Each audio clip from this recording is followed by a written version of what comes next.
¿Cuál ha sido el momento de miedo más aterrador que has sentido al pensar, tenemos que irnos, ahora? Estaba en el extranjero en una competición y mis amigos y yo salimos de la fiesta posterior. Nos separamos y yo seguí mi propio camino. Casi de inmediato vi a varios hombres al otro lado de la calle, frente a un bar, que levantaron la vista, se dieron codazos y comentaron algo entre ellos. Al pasar junto a ellos, los vi cruzar la calle para caminar detrás de mí. Mentalmente pensé, oh, mierda, el resto de mi camino sería por un tramo de carretera poco iluminado y, a veces, muy silencioso. Doblé por una calle más corta y aceleré un poco el paso. Efectivamente, los hombres siguieron, pero logré poner algo más de distancia entre nosotros. Llegué a la esquina que tanto temía y simplemente eché a correr. Había algunas casas con jardines decentes y solo necesitaba llegar a una antes de que los hombres doblaran la esquina. Alcancé una de las casas, que tenía un seto enorme rodeando una pequeña puerta, así que me pegué contra el seto y la puerta. Estaba en completa oscuridad, mirando a través del seto cuando los hombres doblaron la esquina, dieron unos pasos y se detuvieron. Hablaron entre sí, luego se dieron la vuelta y se marcharon. Esperé unos minutos más para asegurarme y después corrí el resto del camino, revisando a mis espaldas. Soy músico que va de gira. En cierto momento, nuestro vehículo de gira se averió en un lugar remoto de Mississippi. Pudimos llegar a una gasolinera, pero habíamos perdido una correa y necesitábamos reemplazarla. Entonces apareció un grupo de lugareños que nos ayudó a reparar el auto. Un par de miembros de la banda se fue con un desconocido de buena voluntad a buscar una correa de repuesto, a 45 minutos de distancia. El sheriff local llegó y nos compró a todos una Coca-Cola. En ese momento estábamos estresados porque no queríamos perdernos el siguiente concierto en Arkansas, pero no estábamos preocupados por nuestra seguridad. El tiempo pasó y, tras ensayo y error, casi lo teníamos listo. Entonces nuestro guitarrista principal sacó su iPhone. Comentó que tenía una solicitud de AirDrop, una función de Apple que permite compartir archivos entre dispositivos cercanos de forma inalámbrica, pero la ignoramos hasta terminar. Luego, justo cuando nos subíamos al auto para irnos, abrió el AirDrop. Había 7 fotos de cadáveres, aunque parecían estar preparados como en una morgue o algo similar, aún así resultaba muy inquietante. Las 2 últimas fotos eran de nosotros reparando el auto en el estacionamiento de la gasolinera. Después de eso nos asustamos muchísimo y, fuera paranoia o no, el auto detrás de nosotros nos siguió durante casi 32 kilómetros, hasta que alcanzamos una autopista principal y aceleramos. No tenemos más detalles, pero hasta el día de hoy nos sigue poniendo los pelos de punta. Cuando era más joven, estaba profundamente dormido hasta que mi hermano entró corriendo a mi habitación gritando que teníamos que irnos ya. Me desperté lleno de pánico y salí corriendo por la puerta, subí al auto con él y mi padre, todavía tratando de ubicarme. Íbamos manejando y mi papá encendió la radio, donde anunciaban que había un tornado azotando nuestra ciudad. No teníamos refugio contra tormentas, así que nos apresuramos a ir al trabajo de mi mamá. El meteorólogo salió en la radio diciendo que golpearía unos cruces de calles en cualquier momento. Justo nos encontrábamos detenidos en una señal de alto en esos mismos cruces. Mi hermano y yo empezamos a entrar en pánico, diciéndole a mi papá que pisara el acelerador porque teníamos que irnos de inmediato. Por fortuna, nos salvamos de milagro, pero entre haber despertado así y darme cuenta de lo que estaba pasando, sentí un terror inmenso. Hace un par de años trabajaba como técnico de fibra óptica. Era un trabajo muy solitario durante la mayor parte del día. Solo me reunía con mis compañeros alrededor de la hora de almuerzo. La mayoría de los días tenía un horario estricto que un compañero elaboraba, programando citas con los clientes, lo que significaba que alguien en el trabajo sabía dónde me encontraba. Pero ese día el horario se complicó porque un cliente no estuvo disponible a la hora prometida, así que tuve que llamar a cada cliente individualmente para agendar una cita ese mismo día. Todo salió bien y, esa tarde, alrededor de las 6 de la tarde, solo me quedaba un cliente por atender. Fui a terminar ese último trabajo. Me invitaron a pasar a un pasillo oscuro. El cliente era un hombre de mediana edad con aspecto sospechoso. Me dirigió a la sala donde se instalaría la caja de conexión y, al sentarme para comenzar, noté que había otros 2 hombres en la habitación. Como estaba moderadamente oscuro, no los vi al principio y ellos no se presentaron. Aunque fue un poco extraño, seguí trabajando. Mientras lo hacía, vi que hablaban en voz baja entre ellos y me miraban a menudo. Observé que 2 de ellos tenían en el rostro esas marcas que deja el uso prolongado de drogas, la llamada cara de metanfetamina.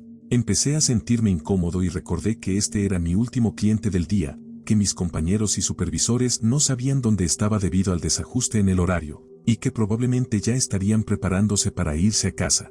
Después de unos segundos pensando que era lo mejor, decidí marcharme porque no me sentía seguro. Mentí diciendo que me faltaba una herramienta importante. Guardé mis cosas y, mientras me acompañaban a la puerta, me disculpé y les dije que reprogramaríamos la cita. Quizá no fuera nada, pero tuve una sensación abrumadora de que se estaban preparando para algo y me alegra haber decidido no quedarme para averiguarlo. Ha sido la primera y única vez que me he sentido inseguro en el trabajo. Vivo en una ciudad considerada bastante peligrosa. Siempre estoy alerta cuando estoy fuera de casa. Justo antes de que comenzara la pandemia, iba conduciendo solo a casa desde el centro comercial.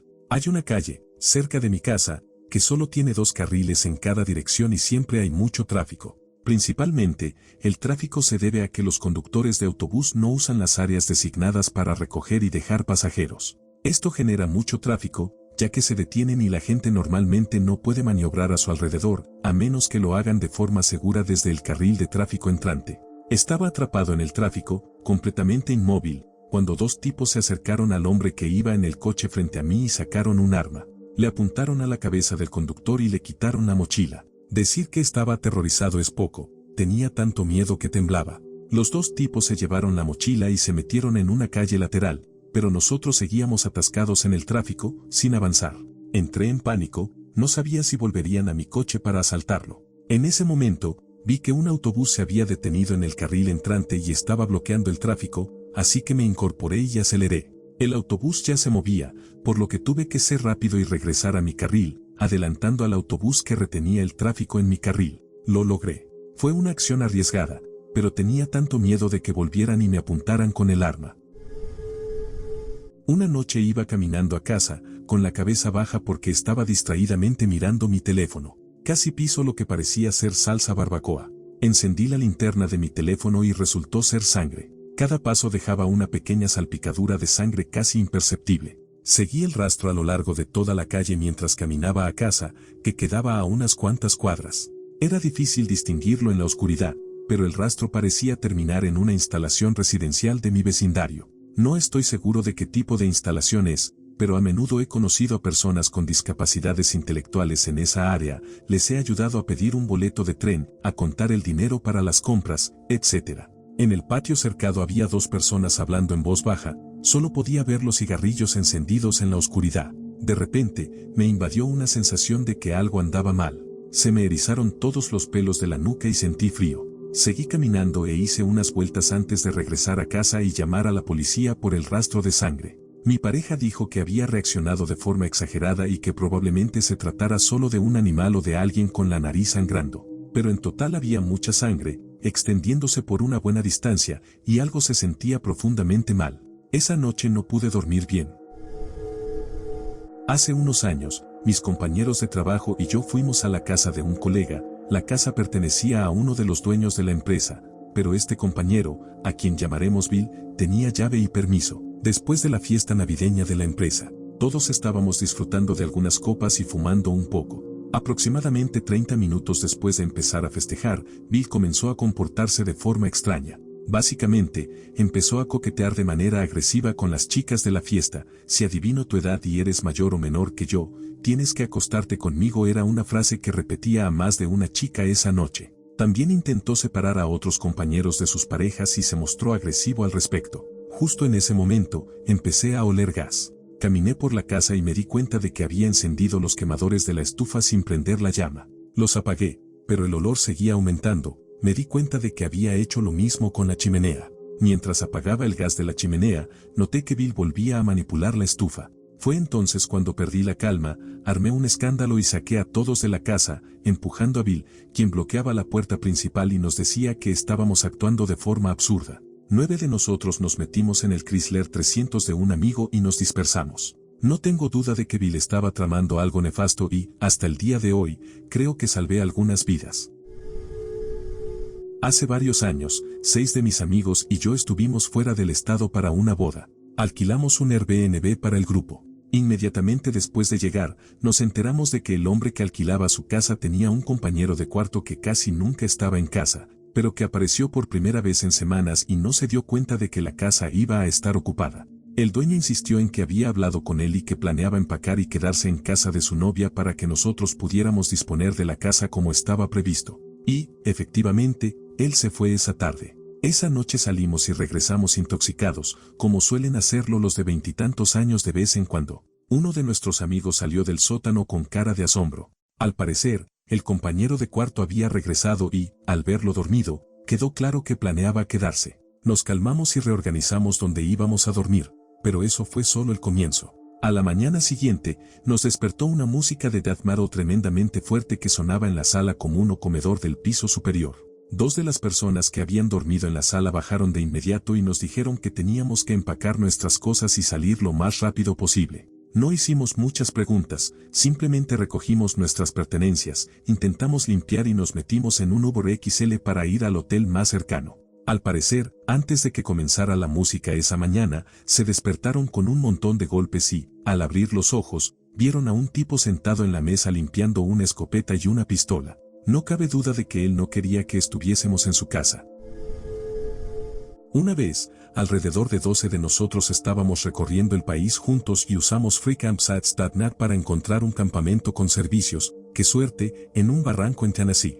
Llegamos alrededor de las 9 de la noche y ya estaba oscuro. Al pasar la puerta principal, nos encontramos con personas con los acentos más extraños que jamás habíamos oído, quienes nos dijeron que eligiéramos un sitio y que nos ayudarían a instalarnos. Esta pareja de tipo tradicional nos recibió de forma bastante fría desde el momento en que llegamos, y aunque no nos hicieron sentir muy bienvenidos, aceptamos que era solo por una noche. Condujimos por el circuito de un lago durante aproximadamente 8 kilómetros y estaba claro que esas personas vivían allí a tiempo completo. Había quizás 50 sitios para acampar y todos estaban ocupados, sus casas rodantes parecían fijas en el lugar y había decoraciones por todo el patio. Decidimos que no podíamos encontrar un buen lugar para alojar a todos, así que nos detuvimos en un estacionamiento para idear un plan, cuando de repente aparecieron 6 carritos de golf y un grupo de rednecks con bates de béisbol y palancas. Se nos acercaron y dijeron, creemos que ya es hora de que se vayan.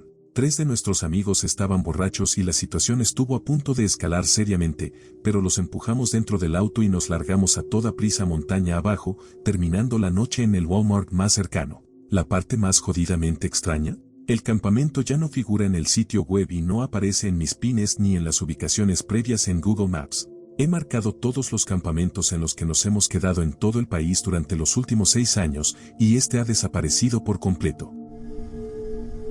Cuando era más joven, hice trabajo de topografía para una empresa maderera en Alaska. Como estaba en forma y me gustaba hacer senderismo, me enviaron primero para inspeccionar el terreno y determinar las mejores rutas hacia el área que querían talar. Siempre viajaba ligero.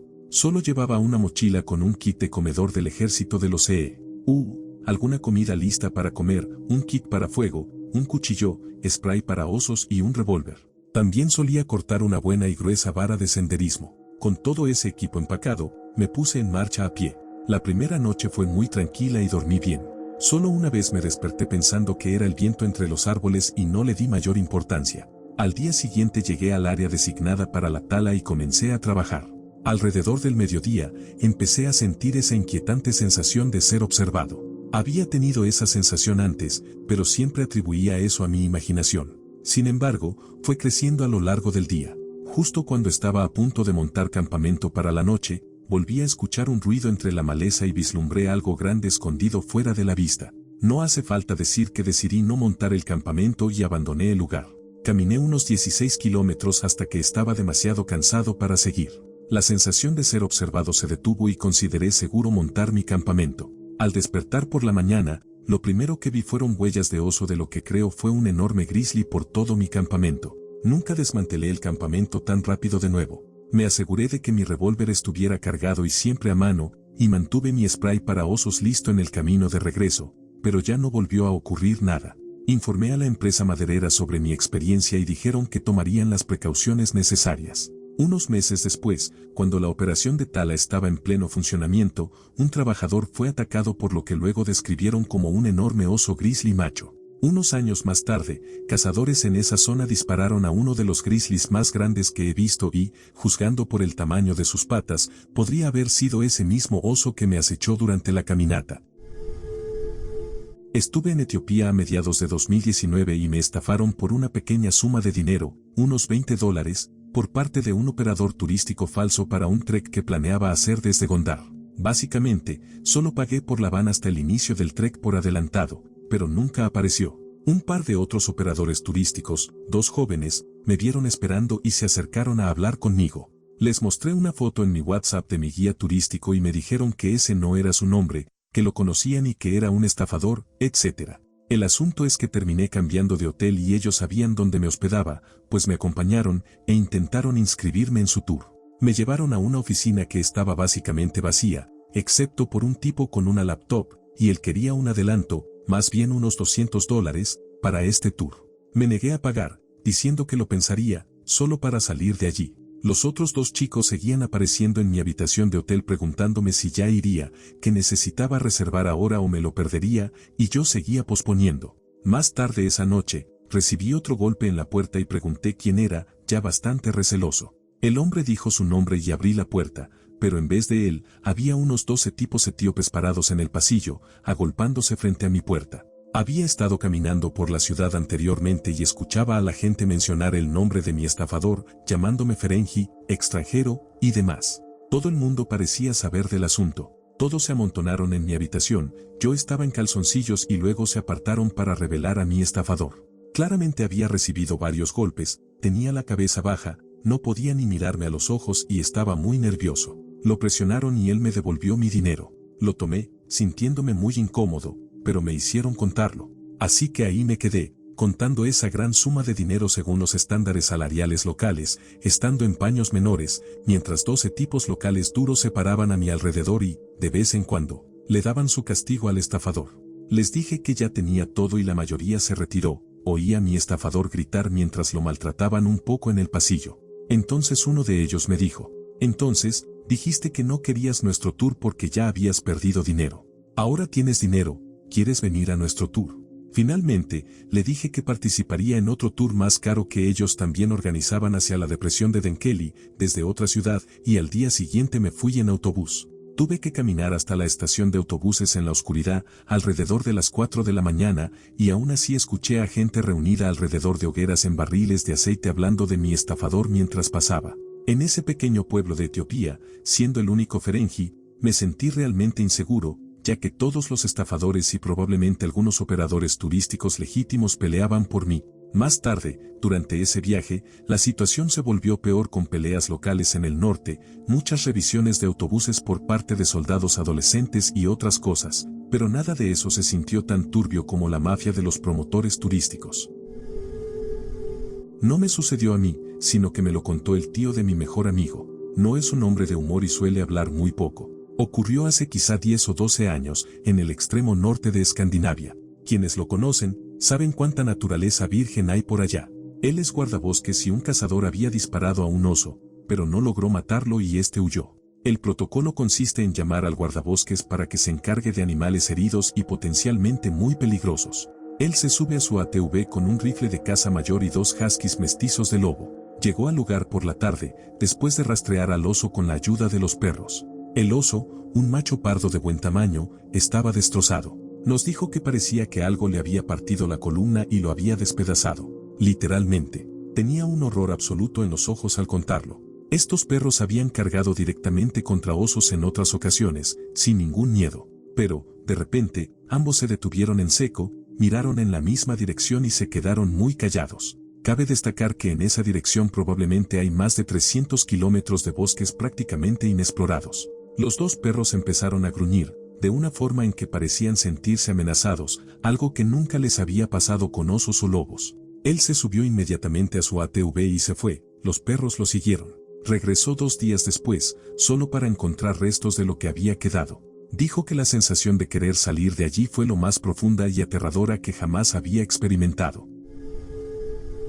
Fui a la universidad en el centro de Chicago y tomé el tren de regreso a casa después de una clase nocturna. No era muy tarde, tal vez alrededor de las 8 de la noche. En una ocasión, había solo unas pocas personas en el vagón en el que iba, por lo que todos estábamos dispersos. En una de las paradas, subió un tipo de aspecto sospechoso y, a pesar de que había muchas filas vacías donde podía sentarse solo, decidió sentarse junto a una mujer.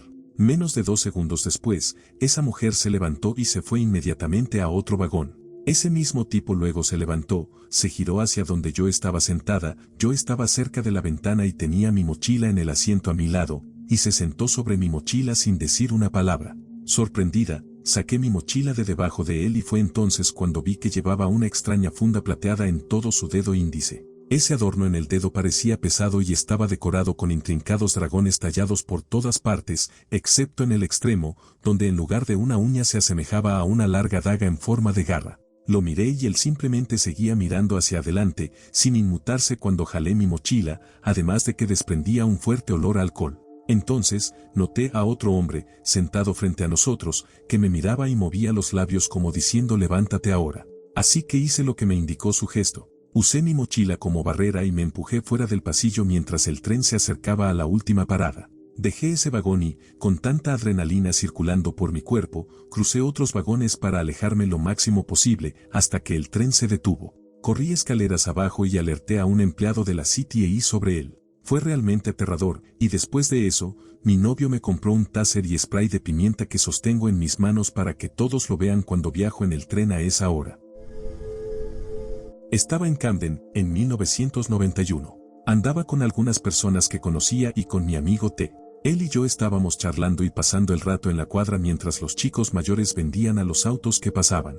Durante un par de semanas había estado intentando convencer a T de dejar de frecuentar esa cuadra, ya que había demasiada movida territorial en Camden. Siempre había alguien pasando despacio o espiando desde el final de la cuadra, cosas de pandillas. De todos modos, una noche vi que un auto pasó por la zona 3 veces. Supe que era el momento, lo sentí en mis entrañas. Los vi volver a girar y luego acelerar un poco. Agarré a T y nos agachamos detrás de un auto destartalado, haciendo de mí el objetivo más pequeño posible.